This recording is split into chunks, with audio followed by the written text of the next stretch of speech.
Alrighty. Good morning, everybody. Good to see you out here in beautiful Chico. I just wanted to go ahead and say thanks to Sutter Butte Search and Rescue for providing the facility, and Mike for hosting this one. Before things start getting too hot, I'm enjoying this weather. So let's go ahead and get started with the Pledge of Allegiance and kick this thing off.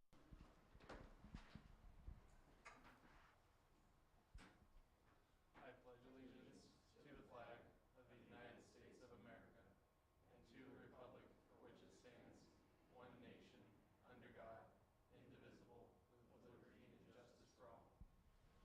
Cool. Alrighty, so let's go ahead and get started with our introductions. Go ahead and say your name, what agency you're from. If you're a vendor, feel free to, say your company and a little bit about your company. Give you a couple minutes there. So with that, I'll go ahead and get started with the lovely gentleman that provided this facility. Good morning, everyone. Matt Van Gent. I am a volunteer with Butte County Sheriff Search and Rescue. I'm also representing Butte County Radio Shop as Butte County Radio Tech. So kind of two hats today. Welcome to Chico. Feel free, check out the facility. Any breaks, I can be out there and give you guys a tour of our equipment if anyone's interested. Run down this way. You want a runner? I'm Bill Schmay with Tally. Tally is a nationwide distributor of wireless infrastructure products, everything from towers to microwave equipment, dishes, pretty much everything infrastructure-wise. Have a presence here in California.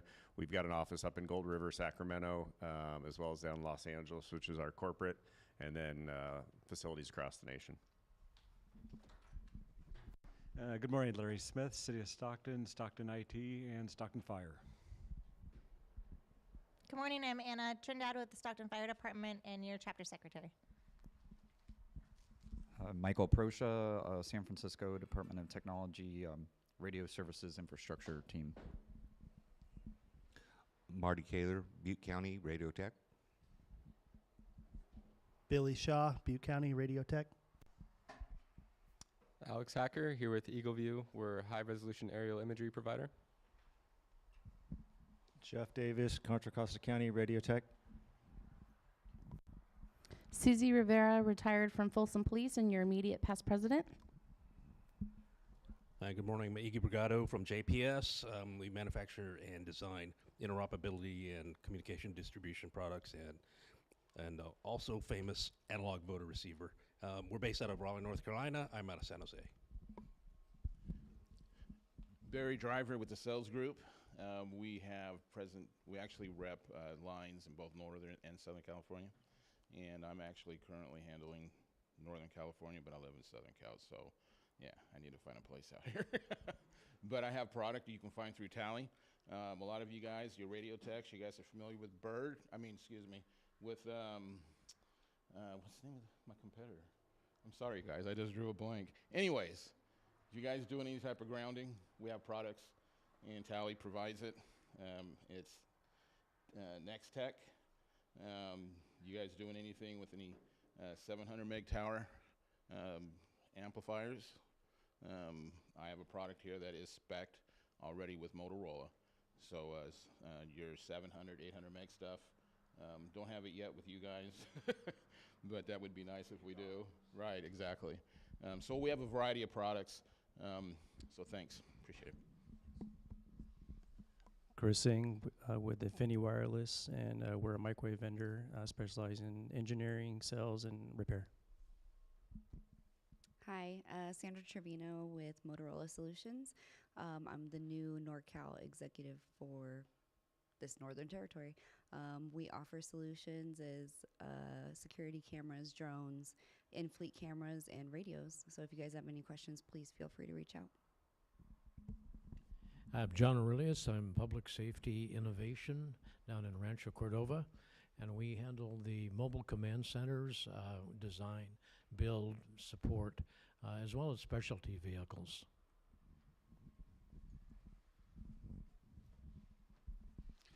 Good morning, Carl Grover, City of Roseville, and your president-elect. And I'm Mike Beckstrand with Cal OES, your chapter vice president, and I want to again thank Matt and Butte County for hosting us this month. Jim Lencioni with the County of Placer and your chapter PIO. Thanks. Don Bustamante, I'm the Director of Sales at Excom. We make logging recorders and have just purchased a company called Seculor, so cybersecurity. And I happen to be located here in Northern California, and I live just about 8 miles away up in a canyon right there. So I'm actually really close by. So it's a pleasure to be with you, and I'll be speaking in just a little bit to give you a bit more information about what we do. Great. Thank you very much. My name is Tristan Scraber. I am your president and from the city of Roseville. So we'll go ahead and get started with committee reports. I'm going to just kick things off with the awards banquet. So as you can see, awards banquet, May 17th. It's going to be a really fun night. We're going to be out on the boat, the River City Queen. You know, if you go to the website down there at the bottom, napco.org/awards, you'll be able to submit awards all the way up until, I believe, March 27th. And those awards aren't just for our show, but they do go on to national, so you can be nationally recognized at that show as well later on in August. So make sure you get those submissions in now. Award winners do get a free dinner and admission plus one guest, I believe. So really try and win that. And there are limited seats available on the boat. So I would recommend trying to sign up as soon as you can if it sounds like fun to you. And I'll be there, so it should be fun. And for those of you, if you haven't seen it already, this is the website, napco.org/awards. You'll be brought to this page. It'll tell you about, March 29th is the cutoff for award submissions. And then, you go down here and hear all the different categories that you can submit nominees for. So make sure you're getting those in soon because those will be closing March 29th. Moving on to finance and budget and programs with Carl.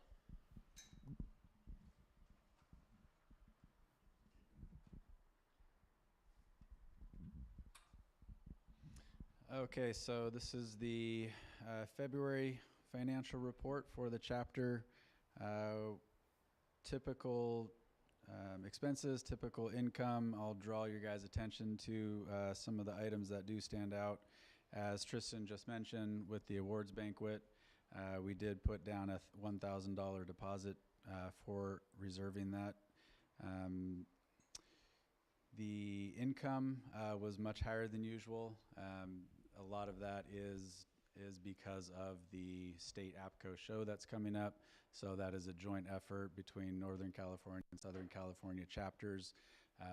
We share in the income as well as the expenses as part of that effort with NorCal APCO. So we started off February 1st with a balance of $136,476.70.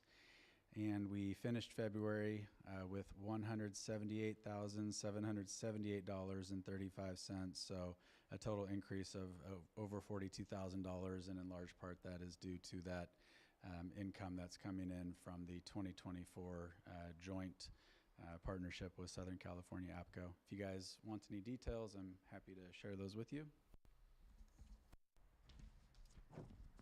In regards to programs, so I'll just call attention to the next couple events that we have after this meeting. In April 11th, we are at the Napa Valley Wine Train. So hopefully we'll see a lot of you there. There will be a keynote that is being provided by Greg Glenn on a subject called Defenders of the Spectrum. It's about in-building coverage and best practices and what we can do as a public safety community to be aware of what's going on in the industry, what we can do to help. There's a lot of discussions around that and some issues that are out there, and we're hoping to bring to light some of those and what we can do as a group to help push through those. And then the May event is the awards banquet. So that is a Friday night on the Sacramento River Queen. So I do understand that we have quite a few nominations, probably more than we've had in the last few years. So hopefully that'll be a great event for the award winners. And hopefully we have some tough decisions to make. All right. Any questions on programs? Thank you. Thank you very much. We'll go ahead and move on to membership and nominations with Susie. Thank you, Tristan. We have 14 new members. We have Richard Norton from Cal OES. We have Cassandra McCants-Deaver from the California Highway Patrol, the telecommunications section. We have Alfonso Martinez from Elk Grove Police Department. We have 4 from Fresno County ISD, and that is Brian Bonney, Ernie Espinoza, Jessica Gomez, and John Holland. We have an Irma Moore from Pleasanton Police Department. From Roseville Police, we have 3. We have a Dina Kazeta, a Guppy Singh, Trisha Stoyokovich, and then from Stockton Fire Department, we have a Danielle Davis, Joanna Ruin, and Alexis Treat, for a total of 792 members. So we are really close to 800.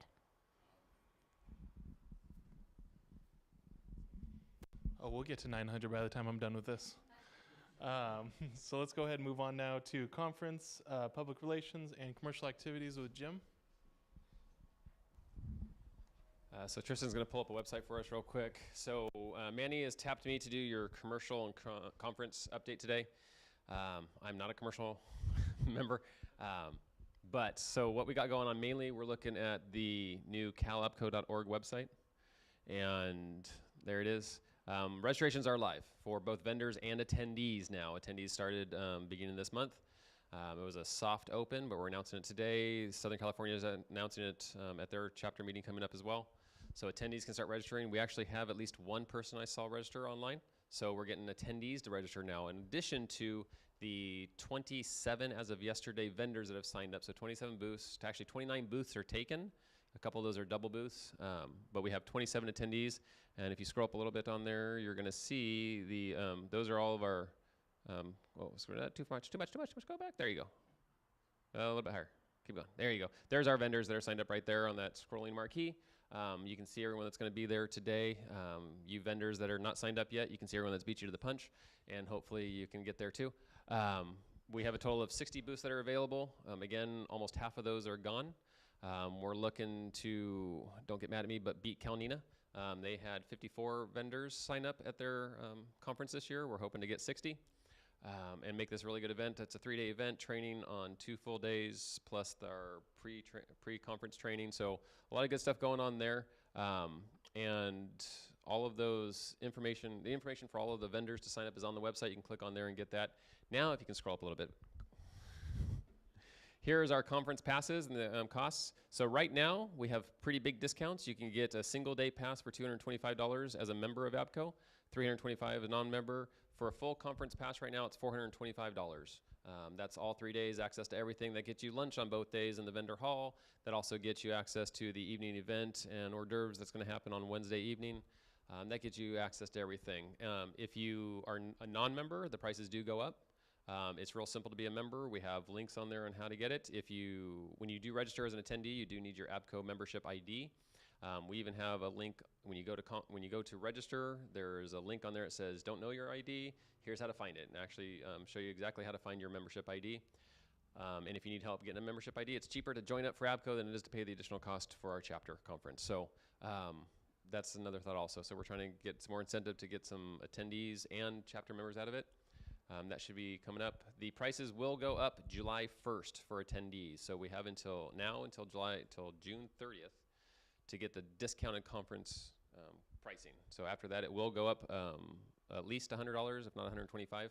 So sign up early, sign up often, but do sign up to get their conference passes as soon as possible.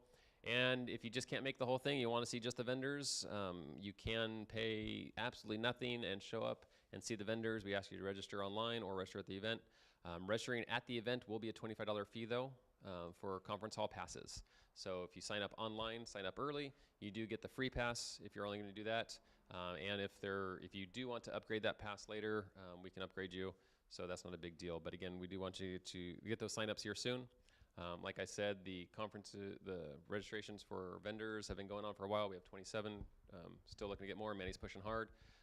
And the earlier you sign up as a vendor, the earlier booth selection you have. So we're going to go booth selection based on priority, based on our sponsors, which right now we have a number of different sponsors on there. We have them listed on the bottom of the page and also the emails going out. But then also those that sign up first get the sooner selection for the booth processes. So that's how we're doing it. Manny's really excited with how we're doing this right now. Everything's looking good, and there is a vendor portal if you go all the way to the very top. You can click on the the 2024 conference, and then there's vendor portal underneath that. And then there's everything you need to access as a vendor, including at the very top is our vendor prospectus. Right there it is. So the vendor prospectus packet is right there, and then below is the sponsorship levels. So we try to put everything on the website that was important and information to have, including links to register right away. So if you have any questions about registrations, about pricing, you can contact me or Manny. We'll help you out. And again, everything's looking good and falling in line with having a very good conference this year. What was the dates again? October 1st through the 3rd. All right. Thank you very much. So we're going to go ahead and take a networking break. We're going to rejoin at 10 o'clock. So feel free. We have coffee back there, muffins, fruit, cheese, or check out the cool equipment in the other room. So thank you. See you at 10.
Sure.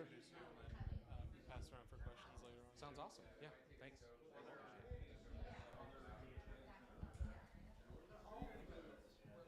Close enough. All righty, we're going to go ahead and get started back up again. So if Anna, you could find your seat.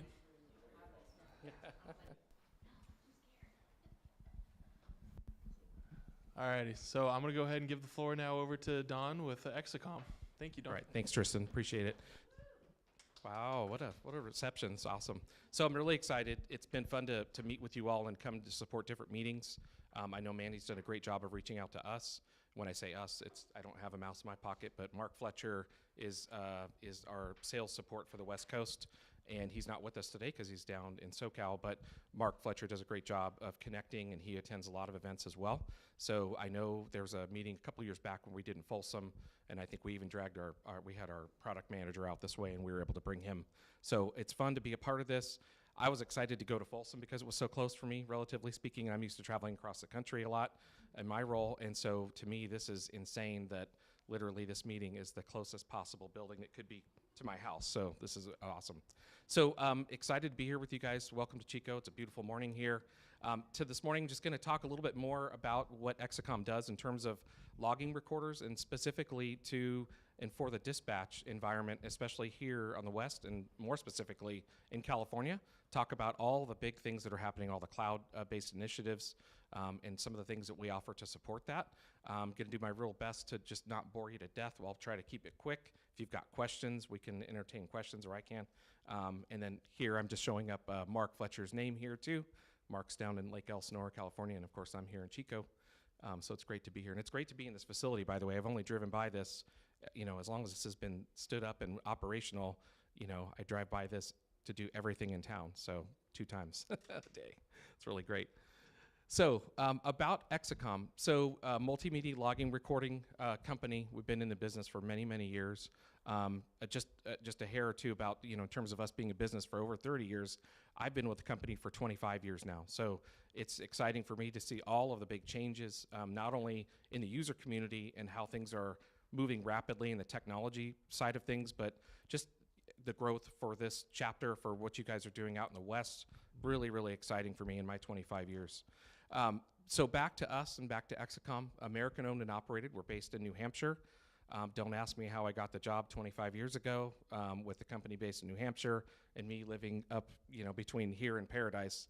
It's a long story, but so we do have regional sales and support offices. As I just mentioned, Mark Fletcher. We've got other ones in Texas, Colorado, Florida, Chicago, and there's many more. I won't name them all, but we do have some regional offices around the country too.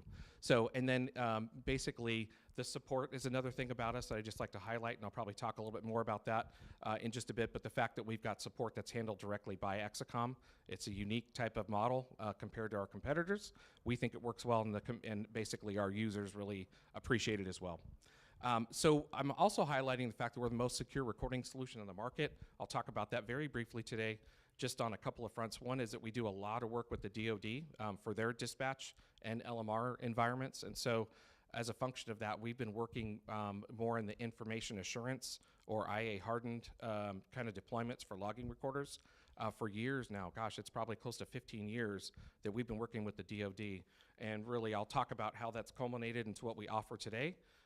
And instead of it being such a kind of separated situation between DoD and domestic dispatch, I'll talk a little bit about the bridge that we've built to kind of have some commonality there. And then lastly, of course, supporting all of the public safety initiatives, P25, SIPREC I3, NG 911, and all the cloud-based things that we've talked about already, just that I've mentioned. So industry affiliations, I'm just going to show this for just a moment.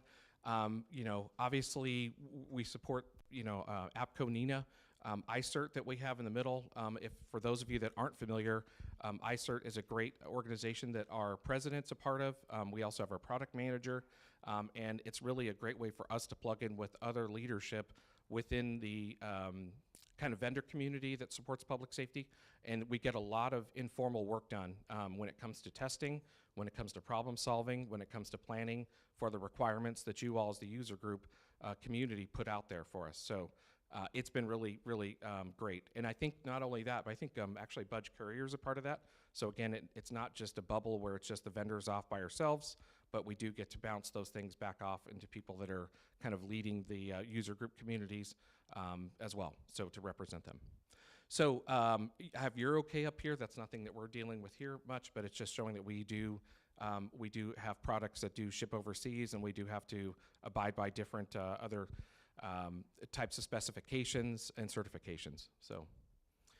So jumping into the NINA slide here, this is all pretty straightforward and standard. There's some technical speak I've got about our logging recorder solutions, but the fact that we're a part of an active part of NINA is important to us. We're helping to continue to work on the NG 911 i3 standard. As we all know, there's with the call handling and everything, the standards are continually being improved upon, worked on, tested. So we're glad to be a part of that. And we're also, with our affiliations with other vendors that we support out in the field, we're able to see and meet them where they are if they're not exactly right where the standard's at.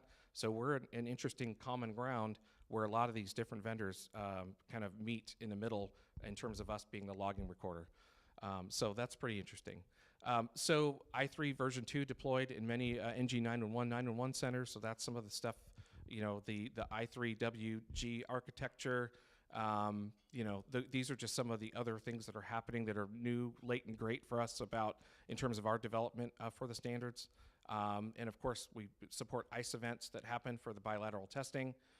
And of course, IP integrations for text to 911, really important. All of these things are the things that we hear about when the user community comes to us and says, hey, we think we're getting close to having budget, we want to talk to you and we want to see what your capabilities are. So just for a moment, I'm going to shift over and talk about Seculor. So Seculor is the cybersecurity company that we recently acquired, and Seculor is based on the East Coast as well. They're a full-featured cybersecurity services company, all the way from just basic assessments to active scanning and being able to provide feedback to customer cases, whether it be small, local, municipal type of customers, all the way up to large DoD and statewide deployments. So they do a lot of work, just that mirrors really our customer base, so public safety, DoD. And not only do they do that assessment, but they actually do the mitigation. So if somebody is down due to a cyber attack, they can actually jump in and help with the mitigation of that and get the systems, the IT infrastructure back up and running. So it's really important. But they're a big hit. So I was just mentioning earlier to Carl that they're going to be there at the show with us in October. We're excited about the show. And I believe we actually are going to have our CTO there from Seculor, Sean, and he is a phenomenal speaker. He's been invited to do a lot of speaking at a lot of APCO NINA events and other things nationwide too. So he keeps real busy speaking. So I'm excited about him being there. So if you see me, you see Excom in the fall, please come by and introduce yourself. And if you have any gory or any kind of cyber stories, Sean is a great guy to bounce them off of. So yeah. So back to us here, California-based call handling initiatives, working with Cal OES, and as I mentioned back at the iCert connection with Budge and his team, just the fact that we've gone through some testing with micro-automation and Lumen. A lot of things that have happened, the initial rollout for all of the call handling, had ideas about the logging recorder, and some of those ideas didn't stick the way that they were kind of originally meant to. And that's fine. That's totally fine. That's how the real world works. And I think Budge and his team have done a great job with that and trying to do their best to roll out and grab the logging recorder vendors and kind of herd everybody together. So one of the things that we've done is we've offered some testing assistance, especially because of iCert. iCert has major initiatives about testing. So again, if our president and CEO is a part of iCert and he wasn't really one of the first ones raising his hands and advocating for testing, you'd wonder what he was doing at those meetings or why we're a part of that. So he has offered that to Budge. Budge has worked with them and turned us over to some of Budge's team members that run the lab. And so far, we've worked with micro-automation and Lumen. And there's many others that we're also working with in the background that were just not completed yet.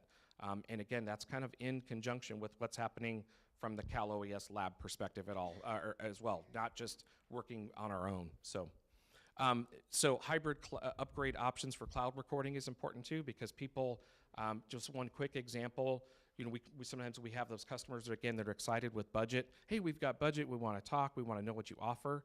And sometimes the first things out of their mouth is, hey, we want a cloud-based recording solution. And that's exciting to hear. That's great. And so then I'll say, okay, well, what is your cloud posture right now today? What's that look like? And they'll go, we haven't done that yet. And so that's okay, but I always try to let those people know, it's better to have your cloud posture and all of the best practices that go in for your cloud planning, your cloud use planning, put that into place first, and then start to work with your vendors to make sure they can meet that. If you choose us first and then have your cloud-based infrastructure built around myself, Excom, any of the other vendors out there, you may not be doing the best service for your department or for your use case. So we do refer them back and say there's a lot more work that has to go on, a lot more considerations than just the little old logging recorder that's going to be attached to that. So moving on really quick here, test system number 2 is installed with Cal OES. So that's for future interop as well. So we've talked about the fact that we've done some of that. So there's other integrations that are coming up. And we can speak to that after. I can either take questions or I'll have some cards here. I know Carl and the team know how to get a hold of us. So let us know if there are questions that come out of that. So kind of what we were talking about in terms of supporting Budge and his team, there's other teams out there that work on cyber and work on cloud initiatives too. And some of those, TAMU, DISA, and NetMaker. And I know DISA and NetMaker specifically are for the Fed side. That's more for cybersecurity, not cloud necessarily. But I'll talk a little bit about those initiatives too coming up. So all call handling solutions being supported by Excom for our call recording solution. So that's pretty, would be a pretty big requirement for us to be able to play in the space. So I'm here to let you know that we do support that.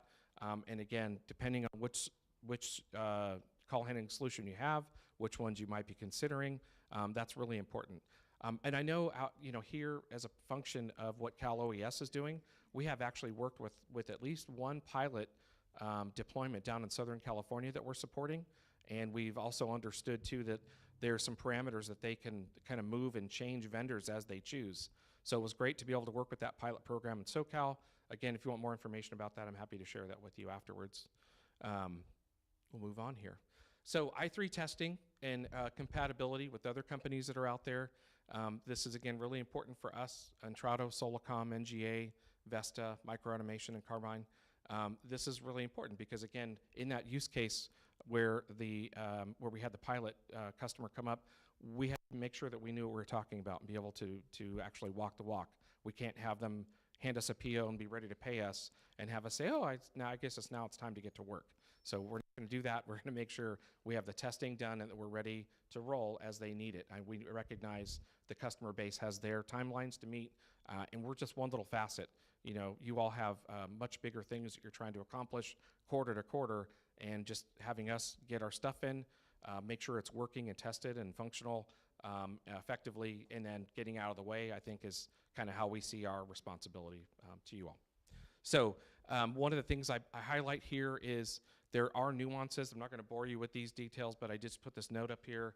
The nuances are sometimes when we have that use case like we had in SoCal for the pilot, next gen cloud-based solution for call handling, we had to come up with strategies to be able to record and leave the recording at such a place where if they selected and implemented a separate and different vendor, that we could keep them recording and not have to worry about going through the song and dance of having to meet with the other vendor and review, making sure that we're compatible. So this was kind of our answer to be able to support the SBC recording deployment and then be able to make sure it's happening either as a function of the call handling or even just a little bit just before that so that there's seamless recording. So I talk about cybersecurity and kind of what this is, the importance of this. So we talk about being the most secure offering and supplier in the market. I've mentioned that. So I think one of the ways that I talked about, and I told you I'd bridge a little bit about our efforts with the DoD and back to you all in public safety. So on the DoD side, we've achieved what's known as like a JITC status or JITC. It's not really a certification, but it's a JITC listing on an approved list. And so because we're JITC approved for the DoD, that means that any of the DoD bases where we've had recorders installed for years and years, and there are many across the country and some international, whenever they stand up a new voice over IP phone system, And if it's as long as it's along one of the lines of one of the vendors that have gone through the JITC program themselves, then we can connect our recorder to it and allow for it to be recorded, in a native IP type of way. That doesn't for you all, that's great. If you just basically call a vendor and say, vendor, guess what? We're getting a new phone system. It's an Avaya, it's a Cisco. We want to make sure you're good with that. And we always say, sure, there might be a little bit of a charge to make sure to go from one to the other, and we just work out those details. But on the DoD side, the answer is just a flat no, unless you've got that listing or approval on the JITC level. So we've gone through this. To say it's substantial testing is a huge understatement. By far, this is the most in-depth information assurance or cyber kind of readiness that we've put into just our product alone. And so the benefit of that, again, is being able to install at any of the bases where we are if they stand up one of the voice over IP phone systems. But to make the bridge and to travel the bridge back to you all, basically what we've done is we've taken all of that effort and all the lessons learned and all the value that comes from that kind of a deployment, and we've taken it, to a high degree percentage of what's offered for the federal government, and ported that over to all of our public safety deployments. Whether they ask for it or not, it's just standard. There's no extra charge. It's just the way that we want to basically invest back into the community, knowing that we're providing a cyber secure solution up front without it being a requirement. And so for us, there's definitely a few steps that we leave out because, again, in the public safety side, there aren't the requirements or the testing that's required on the DoD side. So for us, we leave those components out. They're really not relevant. And then we take, again, lessons learned, port them over. So when somebody buys and installs a logging recorder from us, it is cyber secure and to a much greater level than it had been before we got our JITC certification. So, and one of the things that's interesting, we had a large statewide deployment down in the southeast U.S. for, again, statewide state police application. And this was, we were rolling in as a part of a function of a really large radio infrastructure project. And we were called to speak on on a call just about our plan for rolling out and what the high level cutover details would be. Before we even got started, we had one of the higher ups from the customer side say, before we even talk logistics about when you're going to have people showing up, what is the cyber posture for the solution? And so for us, we had a really good answer without it even being a requirement. And literally, we could just hear the sigh of relief because they know they were bringing up something that wasn't listed as a requirement, but we were able to address and in good faith deliver, even anticipating the requirement for that. Or if it wasn't even officially required, that we were delivering something above and beyond what was called for because it's just the right thing to do. So anyway, that's a little bit about the cyber. From our standpoint, here's just details on it, the fact that we support that internally for our own company perspective, especially now that we have Secular as a part of our company. We can't buy them and have them run to a bunch of high-level standards within their company infrastructure and have us lag. So I'm happy to say that we were doing a really good job on our own before we even had them to have things like putting NIST requirements right into our own requirements in company for our laptops and server usage. So it's not just external that we do it for the public and for the DoD, but we actually bring it in-house too. So we talked about the system security posture for all public safety deployments, and then not only NIST standards for us internally, but there's a CMMC level 1 driving towards level 3, as well as SOC 2 compliance. Again, for the people, those are really any people that are fluent in the IT side of things or the security side of things will understand those terms. But we have people that can work with your people if anyone has questions about those requirements or any wants to learn a little bit more about it. I won't spend much time on this because I just kind of talked about that, but this is just a little more information on our JITC certification or approval, being on the approval list.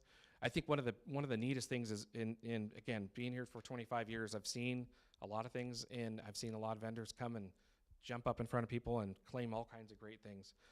To me, this right here, there's a link that we can offer that you can go see on a government website that we're actually listed on the government website for JITC. So it's not just what we're claiming, but you can actually validate that and confirm what we're saying right on that website. So that's something really important. Let's see, noteworthy features and options. just logging recorders in general. Most people here understand the importance and the value of them. We're not going to go into all that, but just some things that are kind of been, I think, more relevant recently.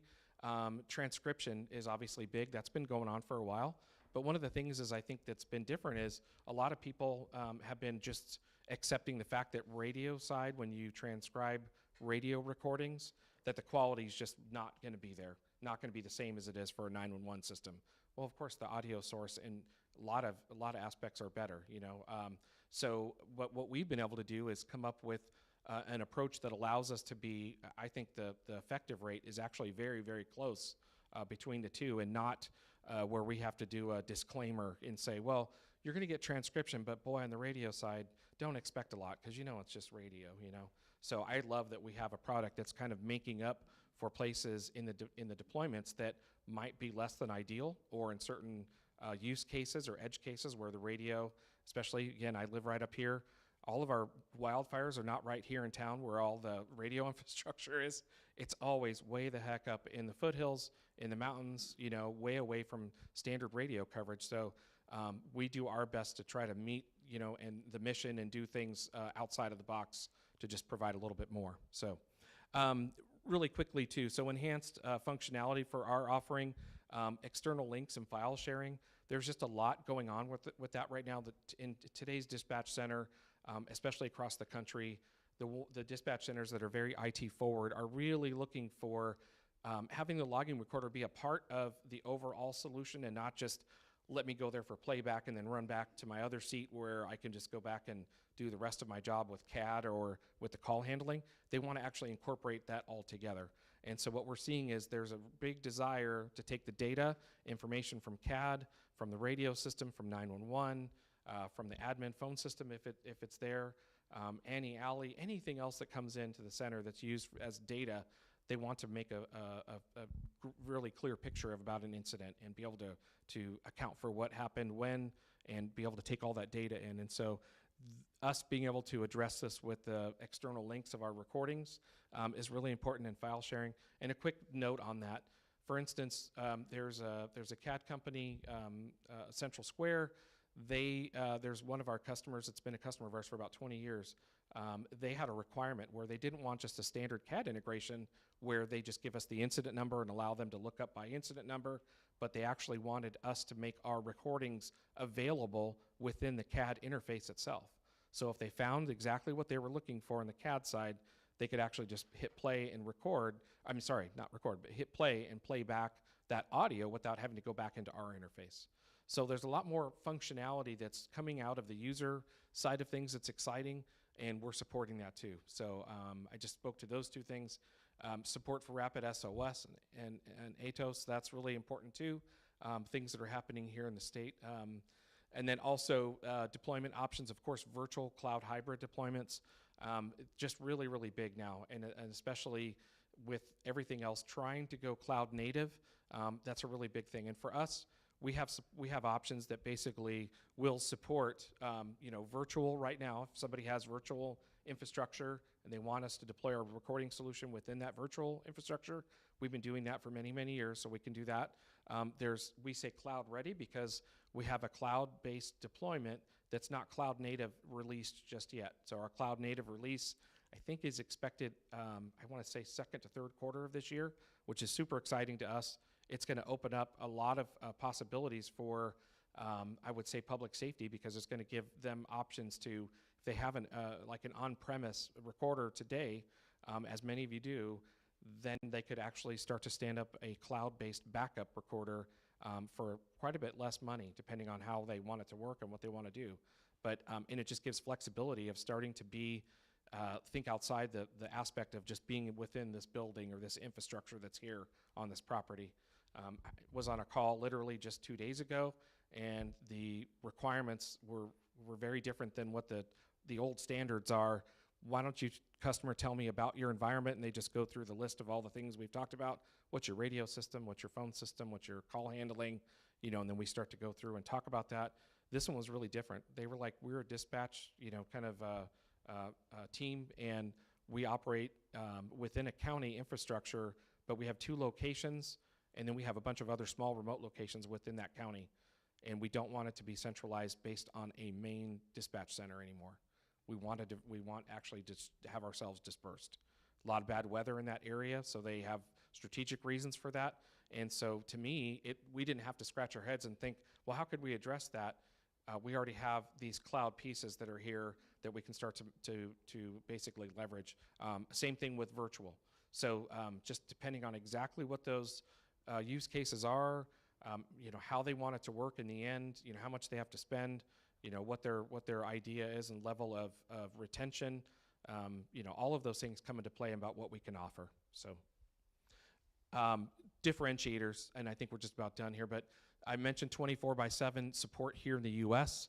And I forgot to mention too, I talked about the sales team, Mark Fletcher. I actually have a technician here in Chico too, Phil Hurst. And Phil's been with our company for about 20 years now. So I don't think about Phil because he's always busy and gone. So it's out of sight, out of mind, unfortunately for Phil. But anyway, he is here in Chico. So we do have a Northern California service technician as well. My bad for not bringing that up. But anyway, our US-based support is really important. Our modular software, I talked about that just a minute ago. If somebody wants an on-prem server, we can roll that out just the same way they got it 5 years ago, 10 years ago, just with today's requirements, of course, being addressed. But we have that. We have virtual. We have cloud, kind of hybrid. And then we say IT-friendly forward solutions because, again, in today's world, being able to respond to the requirements that are out there today for cybersecurity, for dispersed kind of communications environments like I just mentioned, there you have to have an IT forward solution. The same old solution from 10 years ago, 15 years ago, 5 years ago even is really not going to be appropriate to address that stuff. So we talked about the California employees supporting multiple APCO meetings in state. Again, I mentioned at the top of the meeting, Mark Fletcher covers a lot of this stuff in SoCal. I am going to crash the one in SoCal though, so I'm going to make sure to make my way down. I'm sure I'll see many of you down there. I'm excited about that one. And then again, our focus on public safety and federal government since 1986. So that's a big thing for us. Available purchasing vehicles for us. We're on CMAS. We have HGAC available, and we also have a GSA available. So that's it for me. So thank you for your time. I really appreciate being here with you all. Any questions or comments or anything? Congratulations to you. Stayed awake. We're all here. All right. Thank you so much, everybody. I really appreciate it.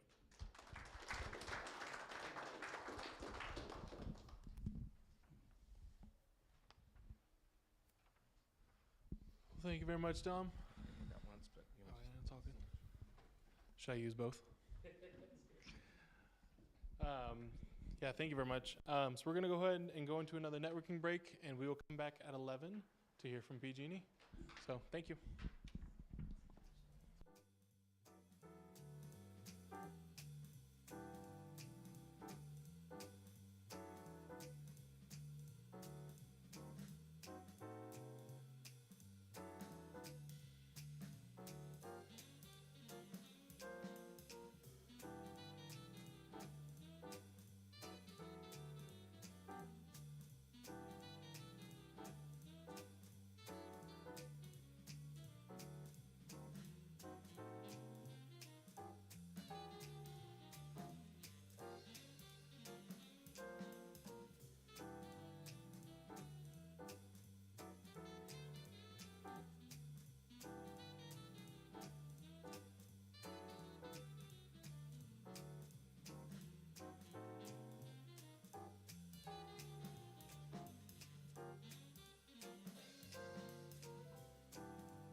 Alrighty, so I know it's not 11. I'm sorry for cutting your break a little short, but I forgot to show a video, so that's my fault. But basically, so this guy's name is Charles Kiesler. He was our award recipient from last year for our awards banquet for the Technician of the Year. Yeah. And so basically we put this video together talking about his experience. I'll let him explain it, but just do that real quick. Hello, my name is Charles.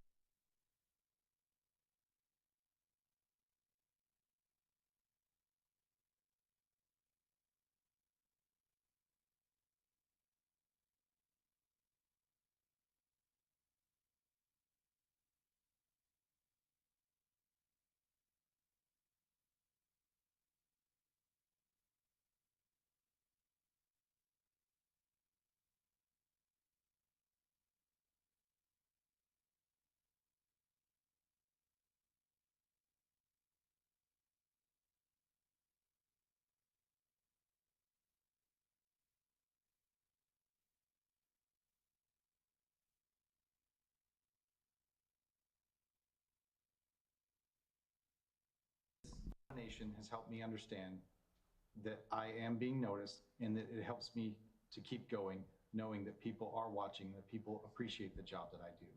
If you have someone in your agency that you think needs to be appreciated, nominate someone. They would appreciate it. The surprise is always welcome.